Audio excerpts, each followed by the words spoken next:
So the king and Haman went into the feast with Queen Esther. And on the second day, as they were drinking wine after the feast, the king again said to Esther, "What is your wish, Queen Esther? It shall be granted to you, and what is your request? Even to the half of my kingdom it shall be fulfilled." Then Queen Esther answered, "If I have found favor in your sight, O king, and if it please the king, let my life be granted me for my wish, and my people for my request. For we have been sold, I and my people, to be destroyed, to be killed, and to be annihilated.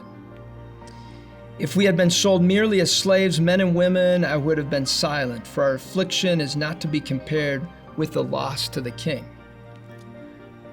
Then King Xerxes said to Queen Esther, "Who is he, and where is he? Who has dared to do this?" And Esther said, "A foe, an enemy, this wicked Haman." Then Haman was terrified before the queen and the king. And the king arose in his wrath from the wine drinking and went into the palace garden. But Haman stayed to beg for his life from Queen Esther, for he saw that harm was determined against him by the king. And the king returned from the palace garden to the palace where they were drinking wine, as Haman was falling on the couch where Esther was. And the king said, "Will he even assault the queen in my presence, in my own house?" As the word left the mouth of the king, they covered Haman's face. Then Harbona, one of the eunuchs in attendance on the king, said, "Moreover, the gallows that Haman has prepared for Mordecai, whose word saved the king, is standing at Haman's house 50 cubits high."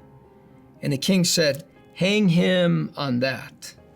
So they hanged Haman on the gallows that he had prepared for Mordecai.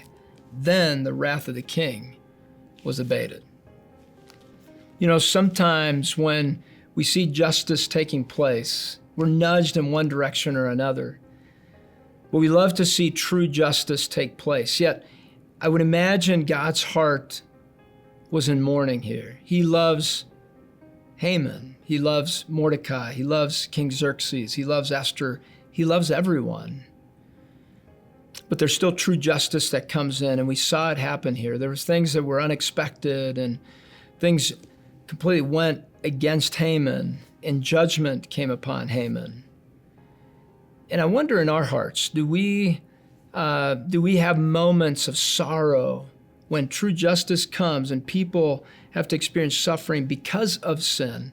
And it talks about in Jude that we are to hate the garment that is stained by sin, not the person there. We don't hate the person. We hate that sin has so corrupted a person, so distracted a person, so blinded somebody that they're so lost and they're missing out on the transforming power of God's love in their lives and in the freedom that God promises when he comes into our life.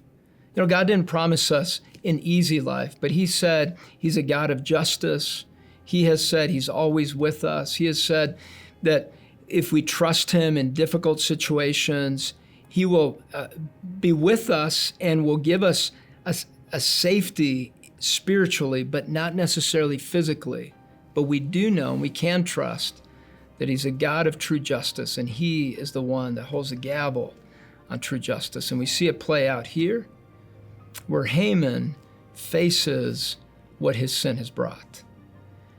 Talk about the darkness of sin and how it corrupts people, but also the temptations that are there, and then what it means when we see justice play out. What is our tug? How do we respond when we see a certain type of justice? And then how do we respond to that true justice when we see it happen? Now make sure to like this video, subscribe to this channel, check out the download that the team has prepared for you. It's highly illustrated. It has some great conversation starters for you as a family, and then also specific to your young kids, to the preteens, to the teens. It's stage specific. It'll get the conversation going. Enjoy.